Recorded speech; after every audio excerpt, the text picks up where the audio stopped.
আলাইকুম। আশা করি সবাই ভালো আছেন। আজকে আপনাদের সামনে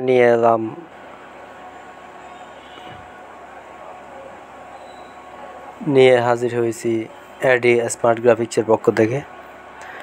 আমরা অ্যাডোবি ইলাস্ট্রেটরে কিভাবে সকল টুলসের ব্যবহার শিখব এবং জানব। তো চলুন দেরি না করে শুরু করা যাক।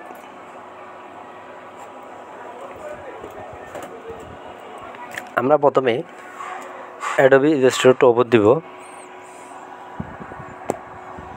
ওপেন দেওয়ার পরে এভাবে একটা কালো দেখবেন। কালো দেখার পরে আমরা সর্বপ্রথম ফাইলে যাব। ফাইলে যাওয়ার পরে যে নিয়েতে যাবেন। আপনি যদি নতুন হয়ে থাকেন তাহলে আমার চ্যানেলটি সাবস্ক্রাইব করে দিবেন। তো নিয়েতে যাওয়ার পরে এখানে যদি আপনি শর্টকাটে দিতে চান তাহলে Ctrl+N দিবেন। নিয়েতে ক্লিক করার পরে আমরা এরকম একটা নিউ ডকুমেন্ট নামে চার্ট আসবে। চার্ট আসার পরে এখানে একটা ক্লিক দিবেন। এখানে হচ্ছে কালার মোড। আপনি যদি RGB দিতে চান যেখানে ক্লিক করবেন RGB দিতে পারেন, আর CMYK দিতে চাইলে CMYK দিতে পারেন, সমস্যা নেই। আমি RGB দিলাম, ওকে দিব। ওকে দেওয়ার পরে একটু ওয়েট করেন। ওকে দেওয়ার পরে এরকম একটা পেজ আসবে। পেজ আসার পরে আমরা পেজটাকে একটু ছোট করব। কিভাবে করব?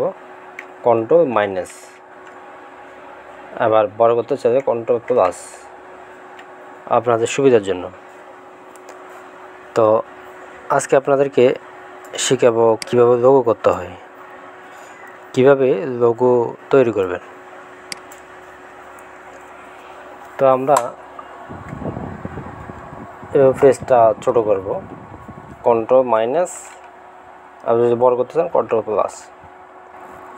তা আমরা একটা সিম্পল অনুযায়ী একটা লোগো কীভাবে তৈরি করব। তা আপনারা চলে যাবেন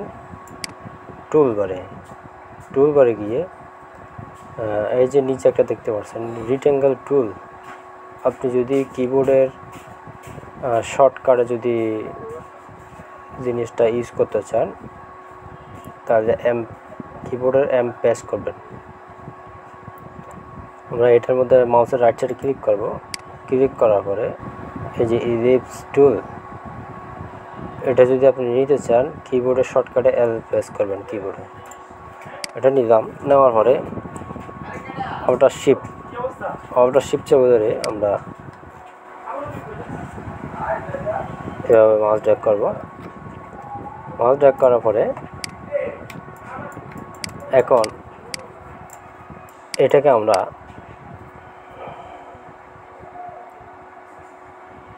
কালার দিব। কি কালার দিব? আমরা উইন্ডোতে যাব। উইন্ডোতে যাওয়ার পরে এই যে কালার অপশন আছে, এখানে ক্লিক করবেন। ক্লিক করার পরে এখানে আপনি যে কোনো একটা কালার দেন আগে। হ্যাঁ, আমি এটা উপরটা আপনারা মনে রাখতে হবে, উপরটা ফিল কালার আর এই নিচেরটা স্ট্রোক কালার। ঠিক আছে? তা আমরা এটাকে ভিতরে আরেকটা বৃত্ত দিব। ভিতরে এটা আরেকটা বৃত্ত ইউজ করব। তো সেক্ষেত্রে আমাদের টুলবারে চলে যাবেন। টুলবারে যাওয়ার নিচে এসে দেখতে পাচ্ছেন একটা স্কেল টুল। আপনি যদি শর্টকাটে S প্রেস করেন তাহলে চলে আসবে। আমরা এখানে ডাবল ক্লিক করব। ডাবল ক্লিক করার পরে এখানে ইউনিফর্ম নামে একটা অপশন আছে। এখানে 100% আছে। এখানে আপনি যদি কতটুকু গ্যাপ দিয়ে আপনি জিনিসটা ইউজ করতে চাচ্ছেন, সেক্ষেত্রে আমরা এখানে ধরুন আমি 85% দেওয়ার পরে সব দিকে 85%, সব 85% দেবেন। আমি ট্যাপ দিলাম, তো কপি দিবেন। এসে দেখুন এখানে আরেকটা তৈরি হয়ে গেছে 85%-এর মধ্যে। ঠিক আছে?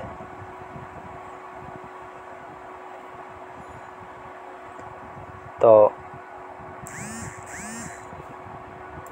আপনি আরও হয়তো আর একটু যদি আরও ছোটো করতে চান সেক্ষেত্রে আরও ছোটো করতে পারেন, সমস্যা নেই।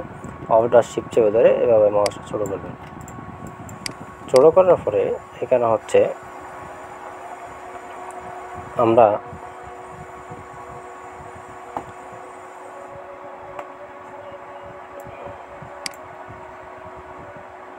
আমরা চলে যাব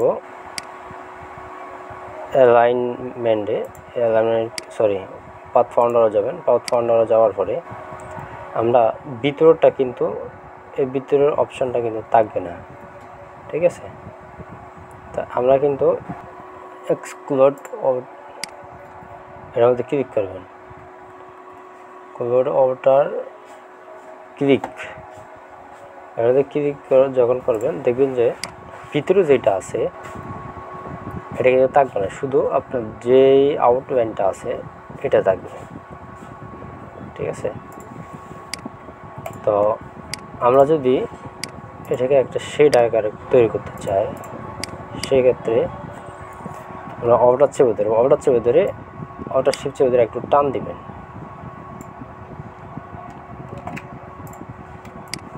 হয়তো আপনি এটার সাথে যদি একটু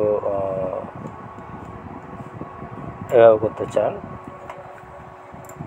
টান দিবেন। টান দেওয়ার পরে এই দুইটা একসাথে যাবে। দুইটা একসাথে ধরার পরে আমরা টুল বারে চলে যাব। টুল বারে যাওয়ার পরে এই যে আমাদের এখানে একটা টুল আছে, শেপ বিল্ডার টুল। আপনি যদি শর্টকাটে ধরতে চান এটা শিফট এম আর ক্লিক করুন। ক্লিক করার পরে এখানে হচ্ছে আপনি মনে রাখতে হবে আমার কতটুকু কোনটা আমার প্রয়োজন, কোনটা যদি আমার কোনটা ডিজাইন হবে, ঠিক আছে। তো আমাদের হচ্ছে একটা শেড দরকার। তো শেডটা হচ্ছে আমরা তৈরি করব কিভাবে। আমরা প্রথমে এই যে ভিতরে একটা আপনি আবরণ দেখতে পাচ্ছেন, আমরা প্রথমে এই আবরণটা কিন্তু তুলে দিলাম। আমরা কিন্তু এটা তুলে দিলাম। তুলে দেওয়ার পরে এখন আমাদের আপনি যদি এই শেপ বিল্ডার টুল দিয়ে অল্টার চেপে দিয়ে এটা টান দেন, বাইরেটা চলে যাবে। আর যদি ভিতরে যদি এটা না থাকে তাহলে আপনি ভিতরেরটা কীভাবে নেবেন আমি দেখাচ্ছি আপনাদেরকে। এই ভিতরেরটা হচ্ছে আমরা এইভাবে ইউজ করবো। ধরেন এখানে আমি টান দিলাম, এটা চলে গেছে। আবার হচ্ছে আমি যদি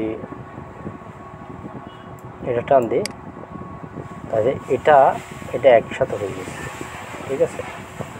আপনি যদি এটা টান দেন এটা কিন্তু সব একসাথে হয়ে যাবে। কন্ট্রোল Z দিবেন যাতে আমাদের একটা ডিজাইনের দরকার সেক্ষেত্রে।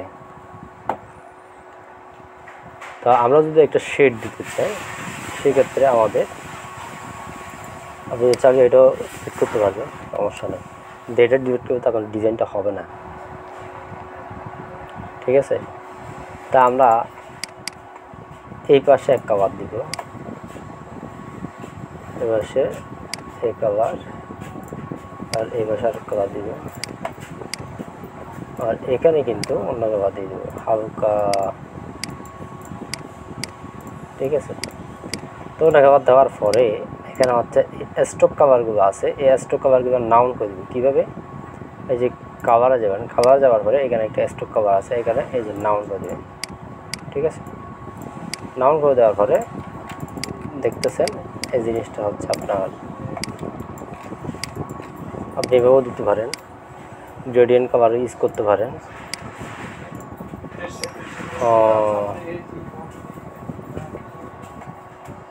গ্রেডিয়েন্ট কালার যে এটার মধ্যে ক্লিক করবেন, এটার মধ্যে ডাবল ক্লিক করবেন।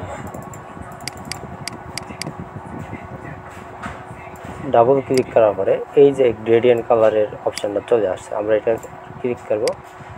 ক্লিক করার পরে এই পাশেরটা হচ্ছে আমরা এখানে ক্লিক করব, এখানে একটা ক্লিক করব। ক্লিক করার পরে এই যে RGB দিয়ে দেবেন, তাহলে কালারের অপশানটা চলে আসবে। তা আমরা এভাবে দিতে পারি। এই যে একটা রেখা আসছে, এই রেখাটা যদি আমি এভাবে দিই, এখান থেকে এখানে টান দিই, এখান থেকে এখানে টান দিই,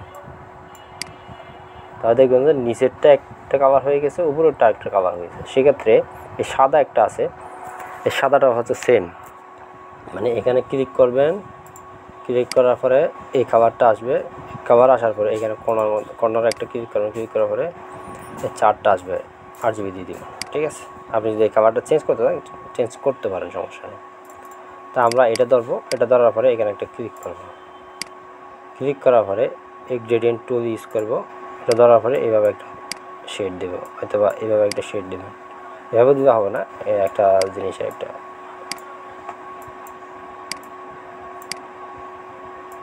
আপনি আপনার সৌন্দর্য অনুযায়ী আপনি দিবেন, সমস্যা নেই। তো এটাকে ছোটো করবেন, কন্ট্রোল মাইনাস, আপনার যেভাবে ইচ্ছা আপনি সেভাবে করতে পারেন, সমস্যা না। আমি এমনি জাস্ট আপনাদেরকে সিম্পল একটা করে দেখিয়েছি, এবং এটাও অন্য আবার দিতে পারেন, সমস্যা নেই।